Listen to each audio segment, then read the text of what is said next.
थाना मोहकमपुरा में नशे के खिलाफ सेमिनार आयोजित। सरकार को पुलिस और जनता के सहयोग की जरूरत, कहा विधायिका जीवनजोत कौर ने। छोटे बड़े अपराधों की जड़ है नशा, कहा डॉक्टर मक्कड़ ने।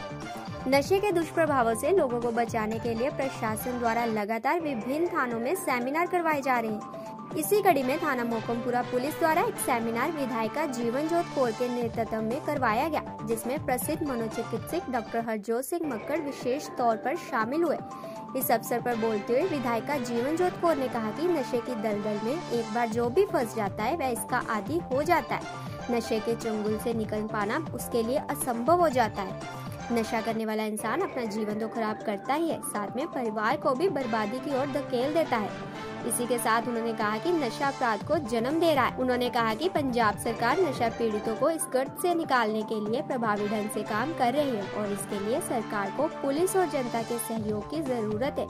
वहीं इस अवसर पर प्रसिद्ध मनोचिकित्सक डॉक्टर मक्कड़ ने भी नशे के दुष्प्रभावों से लोगों को बचाने के लिए अपने विचार साझा किए और कहा कि छोटे बड़े अपराधों की जड़ नशा ही है। और इसी के साथ उन्होंने पुलिस को नशा पीड़ित को चिन्हित कर उसका ड्रग किट से यूरिन जांच करने की अपील की, ताकि इससे पता लगाया जा सके कि वह किस तरह का नशा कर रहा है और इसके बाद उसे ओट सेंटर में पहुंचाया जा सके। इस मौके पर inspector Shaminder Singh, sub inspector Jagvinder Singh, महिला रोग विशेषज्ञ डॉक्टर दर्पण बांसल, डॉक्टर राजविंदर इत्यादि उपस्थित थे। ਜਿਹੜਾ ਤੁਸੀਂ ਗੱਲ ਕਰ ਰਹੇ ਸੀਗੇ ਕਿ ਸਾਰੀ ਰਿਸਪੌਂਸਿਬਿਲਿਟੀ ਜਿਹੜੀ ਆ ਉਹ ਪੁਲਿਸ ਦੇ ਉੱਤੇ ਆ ਰਹੀ ਹੈ ਇਸ ਵੇਲੇ, so probably there is one reason for that. ਇਹ ਤਾਂ ਇਸ਼ੂ ਡਰੱਗਸ ਨੂੰ ਲੈ ਕੇ ਹੋ ਗਿਆ। ਅੱਜ ਤੱਕ ਜਿੰਨੀ ਵਾਰ ਵੀ ਅਸੀਂ, ਜਦੋਂ ਸਾਡੀ ਸਰਕਾਰ ਨਹੀਂ ਸੀ ਤਾਂ ਅਸੀਂ ਇਹ ਮਹਿਸੂਸ ਕਰਦੇ ਸੀ ਕਿ ਪੁਲਿਸ ਨੂੰ ਸ਼ਾਇਦ ਇੰਡੀਪੈਂਡੈਂਟ ਵਰਕਿੰਗ ਕਰਨ ਹੀ ਨਹੀਂ ਦਿੱਤੀ ਜਾਂਦੀ। ਪੋਲੀਟੀਕਲ ਇੰਟਰਫੇरेंस बहुत ज़्यादा सी।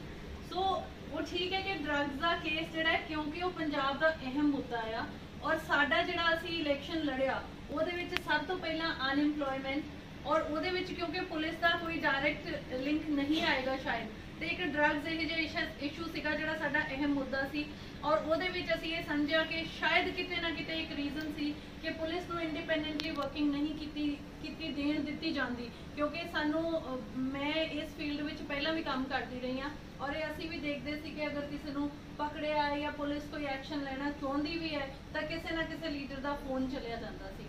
So this is one thing जिहड़ा असीं दसना चाहुंदे हां। असीं पुलिस नूं सारी जिम्मेवारी इस करके नहीं दे देते कि शायद असी लोग उहदा हिस्सा नहीं बनना चाहते या असी चाहते तुहाडे कंसर्न जेन्युइन ने, बट ये अजे बहुत थोड़ा जिहा समा होया है। You should rather be happy for this कि तुहानू पूरी इंडिपेंडेंट इख्तियार ने कि तुसी वर्क करो, तुहाडे साडे तुहानू अननेसेसरी कॉल्स नहीं आउणगे। बट हैविंग सेड दैट उस तो बाद ये नहीं है कि तुहाडे कंसर्न जिहड़े सुने नहीं जाणगे। ਤੁਹਾਨੂੰ ਇੰਡੀਪੈਂਡੈਂਟ ਵਰਕਿੰਗ ਦੇ ਦਿੱਤੀ। ਉਸ ਤੋਂ ਬਾਅਦ ਜੇ ਡਰੱਗਸ ਇਸ਼ੂ ਨੂੰ ਲੈ ਕੇ ਤੁਹਾਡੇ ਕੰਸਰਨਸ ਨੇ, ਜਿਵੇਂ ਤੁਸੀਂ ਦੱਸਿਆ, ਇਹ ਤੁਸੀਂ ਸਾਨੂੰ ਇਨ ਰਾਈਟਿੰਗ ਦੇ ਸਕਦੇ ਹੋ। ਇਹਨਾਂ ਨੂੰ ਜ਼ਰੂਰ ਅਸੀਂ ਡਿਸਕਸ ਕਰਾਂਗੇ। ਬਹੁਤ ਜੈਨੂਇਨ ਕੰਸਰਨਸ ਨੇ। ਉਸ ਤੋਂ ਬਾਅਦ ਦੂਸਰੀ ਗੱਲ ਆਉਂਦੀ ਹੈ ਕਿ ਪੁਲਿਸ ਤੋਂ ਸਾਨੂੰ ਆਸਾਂ ਉਮੀਦਾਂ ਬਹੁਤ ਜ਼ਿਆਦਾ, ਚਾਹੇ ਉਹ ਕੋਈ ਵੀ ਚੀਜ਼ ਹੋਏ। ਜਿਵੇਂ ਡਾਕਟਰ ਸਾਹਿਬ ਨੇ ਕਿਹਾ ਕਿ ਅੱਜ ਅਗਰ ਅਸੀਂ ਸਾਰੇ ਜਣੇ ਇੱਥੇ ਖੜੇ ਹਾਂ ਤਾਂ ਸ਼ਾਇਦ ਉਹਦਾ ਸਾਰਾ ਕ੍ਰੈਡਿਟ ਜਿਹੜਾ ਹੈ ਉਹ ਇੱਕ ਹੈਲਥ ਡਿਪਾਰਟਮੈਂਟ ਨੂੰ ਤੇ ਇੱਕ ਪੁਲਿਸ ਡਿਪਾਰਟਮੈਂਟ ਨੂੰ ਜਾਂਦਾ।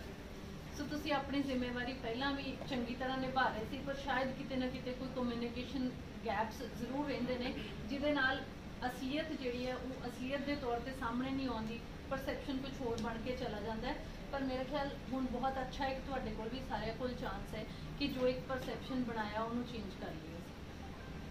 और ये थोड़ा थोड़ा तो मैं भी दस देनी कि इस किते किते मैनूं ये फील होंदा भी पुलिस उन्ना एक्टिवली काम नहीं करती है जिन्ना करना चाहिए। ਉਹੀ ਕੰਮ ਜੇ ਮੈਨੂੰ ਫੋਨ ਕਰਕੇ ਕਰਾਉਣਾ ਪਏ ਤਾਂ ਮੇਰੇ ਫੋਨ ਤੋਂ ਬਾਅਦ ਵੀ ਤੇ ਹੁੰਦਾ, ਉਹ ਪਹਿਲੇ ਕਿਉਂ ਨਾ ਹੋਏ, ਮੇਰੇ ਫੋਨ ਦੀ ਜ਼ਰੂਰਤ ਹੀ ਕਿਉਂ ਪਏ। That is my concern. ਮੇਰੇ ਕੋਲ ਰੋਜ਼ ਕਿੰਨੇ ਕੇਸਿਸ ਇਦਾਂ ਦੇ ਆਉਂਦੇ ਆ, ਮੈਡਮ 4 ਮਹੀਨੇ ਹੋ ਗਏ, ਮੈਮ 5 ਮਹੀਨੇ ਹੋ ਗਏ। ਹੈਰੋਇਨ ਡਿਪੈਂਡੈਂਸ ਜਾਂ ਓਪੀਓਇਡ ਡਿਪੈਂਡੈਂਸ ਇਸ ਦੀ ਟਰਮ ਆ। ਸੋ ਅਸੀਂ ਇਹ ਟਰਮ ਯੂਜ਼ ਕਰੀਏ ਕਿ ਹਾਂ ਇਹ ਸਬਸਟੈਂਸ ਡਿਪੈਂਡੈਂਟ ਪੇਸ਼ੈਂਟ ਹੈਗਾ, ਉਹ ਸਮਝ ਆ ਜਾਂਦੀ ਹੈ। ਪਰ ਜੇ ਅਸੀਂ ਨਸ਼ੇੜੀ ਕਹਿ ਕੇ ਉਸ ਦਾ ਟੈਗਿੰਗ ਕਰਾਂਗੇ ਉਹ ਠੀਕ ਨਹੀਂ। दूसरा ਇਹਦੇ ਨਾਲ ਜਿਹੜਾ ਰਿਲੇਟਡ ਕ੍ਰਾਈਮ ਹੈਗਾ, ਕ੍ਰਾਈਮ ਜਿਹੜਾ ਲੋੜ ਤੋਂ ਪੈਦਾ ਹੁੰਦਾ ਕਈ ਕੇਸਿਸ ਦੇ ਅੰਦਰ ਐਂਟੀ ਸੋਸ਼ਲ ਪਰਸਨੈਲਿਟੀ ਤੋਂ ਪੈਦਾ ਹੁੰਦਾ। ਕਈ ਕੇਸਿਸ ਦੇ ਅੰਦਰ ਜਿਹੜਾ ਇਹਨਾਂ ਦੀ ਨੀਡ ਹੈਗੀ ਹੈ ਉਹਦੇ ਕਰਕੇ ਪੈਦਾ ਹੁੰਦਾ। ਸੋ ਫਾਈਨੈਂਸ਼ੀਅਲ ਨੀਡ ਜਿਹੜੀ ਕਿਸ ਤਰ੍ਹਾਂ ਪੈਦਾ ਹੁੰਦੀ ਹੈ ਕਿ ਅਗਰ 3500 ਰੁਪਏ ਦਾ 1 ਗ੍ਰਾਮ ਨਸ਼ਾ ਮਿਲ ਰਿਹਾ ਔਰ ਐਵਰੇਜ ਜਿਹੜੇ ਪੇਸ਼ੈਂਟ ਮੇਰੇ ਕੋਲ ਆਉਂਦੇ ਨੇ ਉਹ ਅੱਧੀ ਗ੍ਰਾਮ ਤੋਂ ਲੈ ਕੇ 1 ਗ੍ਰਾਮ ਤੱਕ ਨਸ਼ਾ ਕਰ ਰਹੇ ਹੁੰਦੇ ਨੇ। ਸੋ ਅਗਰ ਮੈਂ ਇਹਦੀ ਸਮਝ ਲਓ ਕਿ ਇਹਦੇ ਉਹਦੇ ਹਿਸਾਬ ਨਾਲ ਚੱਲਾਂ ਤੇ ਕਰੀਬਨ 1.5 ਤੋਂ 2000 ਰੁਪਏ ਦਾ ਨਸ਼ਾ ਜਿਹੜਾ ਹੈਗਾ ਇੱਕ ਐਵਰੇਜ ਬੰਦਾ ਜਿਹੜਾ ਹੈਗਾ ਉਹ ਲੈ ਰਿਹਾ। ਇਹਦਾ ਇਹ ਮਤਲਬ ਹੋਇਆ ਕਿ ਕਰੀਬਨ 60,000 ਤੋਂ 1 ਲੱਖ ਰੁਪਏ ਦਾ ਨਸ਼ਾ ਉਹਨੂੰ ਮਹੀਨੇ ਦੇ ਅੰਦਰ ਚਾਹੀਦਾ। ਸੋ ਇਹਦੀ ਪੂਰਤੀ ਵਾਸਤੇ ਉਹ ਬੰਦਾ ਕ੍ਰਾਈਮ ਕਰੇਗਾ। ਮੈਂ ਨਹੀਂ ਸਮਝਦਾ ਕਿ ਇੱਕ ਐਵਰੇਜ ਘਰ ਵਾਲਾ ਕੋਈ ਬੰਦਾ ਜਿਹੜਾ ਐਵਰੇਜ ਜਿਨ੍ਹਾਂ ਦੀ ਪੇ ਹੈਗੀ ਹੈ ਜਾਂ ਐਵਰੇਜ ਸਰਵਿਸ ਪਰਸਨ ਵਾਲਾ ਕੋਈ ਘਰ ਹੈਗਾ ਤੇ ਉਹਦੇ ਅੰਦਰ ਇੰਨਾ ਕੋਈ ਅਫੋਰਡ ਕਰ ਸਕੇਗਾ ਵੀ ਇੰਨਾ ਨਸ਼ੇ ਤੇ ਸਪੈਂਡ ਕਰਨਾ ਕੋਈ ਅਫੋਰਡ ਕਰ ਸਕੇਗਾ, ਮੈਨੂੰ ਨਹੀਂ ਲੱਗਦਾ। ਸੋ ਇਹ ਚੀਜ਼ ਕਿਤੇ ਨਾ ਕਿਤੇ ਕ੍ਰਾਈਮ ਨੂੰ ਜਨਮ ਦਿੰਦੀ ਹੈ, ਜਿਹੜੀ ਫਾਈਨੈਂਸ਼ੀਅਲ ਨੀਡ ਆ। ਦੂਸਰੀ ਹੈਗੀ ਹੈ ਜਿਹੜੀ ਲਗਜ਼ਰੀ ਗੇਮਿੰਗ ਹੈਗੀ ਆ, ਉਹ ਵੀ ਕਾਰਨ ਹੈਗਾ ਜਿਹੜਾ ਇਸ ਚੀਜ਼ ਦਾ, ਜਿਹੜਾ ਮੈਂ ਵੀ ਮੋਟਰਸਾਈਕਲ ਚਲਾਉਣਾ ਵਾ, ਮੈਂ ਆਹ ਲੈਣਾ ਵਾ, ਮੈਂ ਉਹ ਲੈਣਾ ਵਾ, ਵੱਡੀਆਂ ਵੱਡੀਆਂ ਗੱਲਾਂ ਔਰ ਕਮਾਈ ਹੈ ਨਹੀਂ। ਸੋ ਇਹ ਚੀਜ਼ਾਂ ਕ੍ਰਾਈਮ ਨੂੰ ਜਨਮ ਦਿੰਦੀਆਂ ਨੇ। ਪਰ ਜਦੋਂ ਅਸੀਂ ਇਹਨਾਂ ਲੋਕਾਂ ਦੀ ਮੈਂਟੈਲਿਟੀ ਨੂੰ ਚੇਂਜ ਕਰਦੇ ਹਾਂ, ਜਦੋਂ ਅਸੀਂ ਇਹਨਾਂ ਲੋਕਾਂ ਦੇ ਇਹਨਾਂ ਦੇ ਦਿਮਾਗ 'ਚ ਬਦਲਾਅ ਲੈ ਕੇ ਆਉਂਦੇ ਹਾਂ, ਇਹਨਾਂ ਦੀ ਪਰਸਨੈਲਿਟੀਜ਼ ਦੇ ਵਿੱਚ ਦਿਮਾਗ ਬਦਲਾਅ ਲੈ ਕੇ ਆਉਂਦੇ ਹਾਂ ਕਾਉਂਸਲਿੰਗ ਦੇ ਥਰੂ, ਉਦੋਂ ਹੀ ਚੇਂਜ ਹੋ ਸਕਦੇ ਨੇ। ਆਫ ਕੋਰਸ ਜੇ ਕੋਈ ਕ੍ਰਾਈਮ ਹੋ ਰਿਹਾ ਤਾਂ ਉਸ ਦੀ ਇੱਕ ਪਨਿਸ਼ਮੈਂਟ ਵੀ ਹੈਗੀ ਆ, ਉਹ ਆਫ ਕੋਰਸ ਉਹ ਕਰਨਗੇ, ਪਰ ਇਹਦੇ ਨਾਲ ਨਾਲ ਜਿਹੜਾ ਉਹਨਾਂ ਦੇ ਅੰਦਰ ਬਦਲਾਅ ਲੈ ਕੇ ਆਉਣਾ, ਉਹਨਾਂ ਦੇ ਦਿਮਾਗਾਂ 'ਚ ਬਦਲਾਅ ਲੈ ਕੇ ਆਉਣਾ, ਇਹ ਚੀਜ਼ ਵੀ ਜ਼ਰੂਰੀ ਹੈ। ਲਾਅ ਇਨਫੋਰਸਮੈਂਟ ਬਹੁਤ ਜ਼ਰੂਰੀ ਹੈ। ਕੱਟ ਆਫ ਸਪਲਾਈ ਲਾਈਨ ਜਿਹੜੀ ਹੈਗੀ ਹੈ, ਸਭ ਤੋਂ ਪਹਿਲਾਂ ਤੁਸੀਂ ਇਹ ਵੇਖਿਆ, ਮੈਂ ਬਹੁਤ ਸ਼ਲਾਘਾ ਕਰਦਾ ਨਵੀਂ ਸਰਕਾਰ ਦੀ ਕਿ ਆਂਦਿਆਂ ਸਾਰ ਅੱਜ 75 ਡੇਜ਼ ਤੇ ਅਸੀਂ ਖੜੇ ਹਾਂ। ਅੱਜ 75 ਦਿਨ ਹੋਏ ਨੇ ਸਰਕਾਰ ਨੂੰ, ਔਰ 75 ਦਿਨਾਂ ਦੇ ਅੰਦਰ ਅੰਦਰ ਜਿੰਨੀ ਰਿਕਵਰੀ ਡਰੱਗਸ ਦੀ ਹੋਈ ਹੈਗੀ ਆ ਪਿਛਲੇ ਕਰੀਬਨ 1.5 ਸਾਲ ਨਹੀਂ ਸੀ ਹੋਈ। ਬਹੁਤ ਸ਼ਲਾਘਾ ਕਰਦਾ ਨਵੀਂ ਸਰਕਾਰ ਦੀ। ਨਵੀਂ ਸਰਕਾਰ ਜਿਹੜੀ ਆਈ ਹੈ ਇੱਕ ਨਵੇਂ ਚੇਂਜ ਦੇ ਨਾਲ ਆਈ। ਸੋ ਕੱਟ ਆਫ ਸਪਲਾਈ ਲਾਈਨ ਸਭ ਤੋਂ ਪਹਿਲਾ ਸਟੈਪ ਹੈ ਇਸਦਾ। ਸੈਕਿੰਡ ਸਟੈਪ ਹੈਗਾ ਟ੍ਰੀਟਮੈਂਟ, ਜਿਹੜੀ ਚੀਜ਼ ਦੀ ਮੈਂ ਤੁਹਾਡੇ ਨਾਲ ਡਿਸਕਸ਼ਨ ਕੀਤੀ, ਦਵਾਈਆਂ ਦੀ ਡਿਸਕਸ਼ਨ ਕੀਤੀ, ਕਿਸ ਤਰ੍ਹਾਂ ਉਹਨਾਂ ਨੂੰ ਚੇਂਜ ਕਰਨਾ ਹੈ, ਕਾਉਂਸਲਿੰਗਸ ਕਿਸ ਤਰ੍ਹਾਂ ਹੋਣੀਆਂ ਚਾਹੀਦੀਆਂ। ਇਹ ਸੈਕਿੰਡ ਚੀਜ਼ ਹੈਗੀ, ਸੈਕਿੰਡ ਸਟੈਪ ਹੈਗਾ। ਜਿਹੜਾ ਥਰਡ ਸਟੈਪ ਹੈਗਾ that is rehabilitation into a positive society।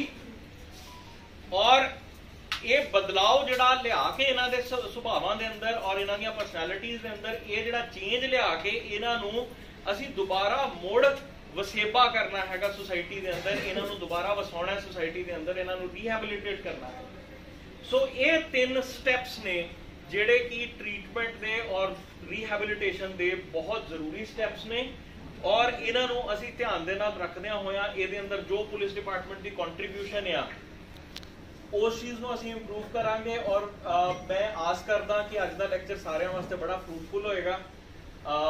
ਹੁਣ ਮੈਂ ਇਨਵਾਈਟ ਕਰੂੰਗਾ ਦੋ ਸਵਾਲ ਪੁੱਛਣਾ ਚਾਹੁੰਦਾ ਜੀ, ਪਲੀਜ਼। ਦੋ ਸਵਾਲ ਸਾਡੇ ਪੁਲਿਸ ਡਿਪਾਰਟਮੈਂਟ ਵੱਲੋਂ ਵੀ ਜੀ। ਡਾਕਟਰ ਸਾਹਿਬ, ਜਦੋਂ ਕੋਈ ਬੰਦਾ ਫੜ ਲੈਂਦੇ ਆਪਾਂ ਜੀ, ਗੋਲ ਤਾਂ ਥੋੜੀ ਹੁੰਦੀ ਹੈ ਜੀ, ਸਮਾਲ ਕੁਆਂਟੀਟੀ ਹੁੰਦੀ ਹੈ ਜੀ, ਬੰਦਾ ਅਸੀਂ ਲੈ ਕੇ ਆਏ ਨੇ ਹਵਾਲਾ 'ਚ ਦੇ ਦਿੰਦੇ ਹਾਂ ਜੀ, ਥੋੜੀ ਦੇਰ ਤੋਂ ਠੀਕ ਰਹਿੰਦਾ ਜੀ, ਕਿਉਂਕਿ ਉਹਦੀ ਡੋਜ਼ ਚੱਲ ਰਹੀ ਹੁੰਦੀ ਪਹਿਲਾਂ ਉਨੀ ਹੁੰਦੀ ਹੈ, ਉਸ ਤੋਂ ਬਾਅਦ ਉਹ ਕੰਧ ਨਾਲ ਟੱਕਰਾਂ ਮਾਰਦਾ ਹੁੰਦਾ, ਕਦੀ ਹਵਾਲਾ 'ਚ ਕੰਧ ਸਿਰ ਮਾਰਦਾ ਜੀ। ਤੁਸੀਂ ਕਹਿ ਰਹੇ ਹੋ ਬੁਕਰਾ ਮੋਰਫਿਨ ਜਿਹੜੇ ਆਪਾਂ ਲੈ ਲੈਂਦੇ ਹਾਂ, ਇੱਕ ਡੋਜ਼ ਸਵੇਰੇ ਆਪਾਂ ਜਮਾਨ ਤੋਂ ਵਾਲੀ ਗੋਲੀ ਲੈਂਦੇ ਹਾਂ, ਉਹਦੇ ਨਾਲ ਠੀਕ ਹੋ ਜਾਂਦਾ। ਬਟ ਜਿਹੜੇ ਹੈਵੀ ਡੋਜ਼ ਲੈ ਰਹੇ ਆ, ਇਹ ਟੱਕਰਾਂ ਮਾਰ ਰਹੇ, ਇਹਦਾ ਕੀ ਇਲਾਜ ਕਰਦੇ? ਹਾਂਜੀ ਪਲੀਜ਼। ਬਹੁਤ ਹੀ ਅੱਛਾ ਸੱਚੋ ਸਵਾਲ ਹੈ। ਇਹ ਡਰਾਮਾ ਕਰਦੇ ਆ ਕਿਉਂਕਿ ਅਸੀਂ ਮੈਂ ਪਹਿਲਾਂ ਵੀ ਸੈਮੀਨਾਰ ਲਗਾ ਚੁੱਕੇ ਹਾਂ ਆਪਣੇ ਐਸਐਮਓ ਸਾਹਿਬ ਦਾ ਜੀ, ਉਹਨਾਂ ਨੇ ਕਿਹਾ ਸੀ ਇਹ ਬੰਦੇ ਜਿੰਨੇ ਵੀ ਆਪਣੇ ਹੱਥ ਪੈਰ ਅਕੜਾ ਲੈਂਦੇ ਆ, ਮੁੰਡੇ ਚੱਲ ਛੱਡ ਦਿੰਦੇ ਆ, ਇਹ ਸਿਰਫ ਡਰਾਮਾ ਕਰ ਰਹੇ, ਇਹਨਾਂ ਨੂੰ ਕੁਝ ਨਹੀਂ ਹੋ ਰਿਹਾ। ਚਲੋ ਮੈਂ ਇਸ ਸਵਾਲ ਤੇ ਬਹੁਤ ਅੱਛਾ ਸਵਾਲ ਪੁੱਛਿਆ ਕਿਉਂਕਿ ਇਹ ਬੜਾ ਪ੍ਰੈਕਟੀਕਲੀ ਇੰਪਲੀਕੇਬਲ ਆ। ਬੰਦਾ ਆਪਾਂ ਫੜ ਲਿਆ ਕਿਉਂਕਿ ਪਿਛਲੇ ਜਿਹੜੇ ਇੱਥੇ ਸਿਵਲ ਲਾਈਨ ਐਸਐਚਓ ਸੀਗੇ ਉਹ ਮੇਰੇ ਬੜੇ ਕਰੀਬੀ ਸੀਗੇ, ਸ਼ਿਵਦਰਸ਼ਨ ਜੀ, ਸੋ ਉਹ ਤੇ ਕਾਫੀ ਕੇਸਿਸ ਲੈ ਕੇ ਆਉਂਦੇ ਸੀਗੇ। ਉਧਰ ਵੀ ਰੋਬਿਨ ਜੀ ਹੈਗੇ ਸੀਗੇ, ਜਗਵਿੰਦਰ ਜੀ ਨੂੰ ਮੇਰੇ ਖਿਆਲ ਨਾਲ ਪਤਾ, ਲਾਸਟ ਟਾਈਮ ਆਪਾਂ ਉਧਰ ਹੀ ਸੈਮੀਨਾਰ ਕੀਤਾ ਸੀ, ਸਾਲ ਹੋ ਗਿਆ ਆਲਮੋਸਟ। ਸੋ ਇਹ ਬੜਾ ਇੱਕ ਪ੍ਰੈਕਟੀਕਲੀ ਇੰਪਲੀਕੇਬਲ ਸਵਾਲ ਹੈ ਕਿਉਂਕਿ ਤੁਸੀਂ ਲੋਕ ਫੜਦੇ ਹੋ, ਫਿਰ ਬਾਅਦ ਚ ਡਰ ਦੇ ਮਾਰੇ ਲੱਗਦਾ ਯਾਰ ਇਹਨੂੰ ਕੁਝ ਹੋ ਗਿਆ ਤੇ ਇਹਦਾ ਕੀ ਅਸੀਂ ਕਰਾਂਗੇ, ਪਰਿਵਾਰ ਨੂੰ ਬੁਲਾ ਲੈਂਦੇ ਆਪਾਂ ਸਮਾਲ ਕੁਆਂਟੀਟੀ ਹੁੰਦੀ ਹੈ, ਲੈਸ ਦੈਨ 5 ਗ੍ਰਾਮਸ ਅਗਰ ਕੁਆਂਟੀਟੀ ਹੈਗੀ ਹੈ ਤੇ ਐਨਡੀਪੀਐਸ ਦੇ ਅੰਦਰ ਵੱਖਰੀਆਂ ਧਾਰਾਵਾਂ ਨੇ ਉਹਦੇ ਅੰਦਰ। एनडीपीएस एक्ट की कहता हैगा कि अगर लेस देन 5 या पर्सनल यूजेज हैगी है ਉਹਦੀ ਜਿਹੜੀ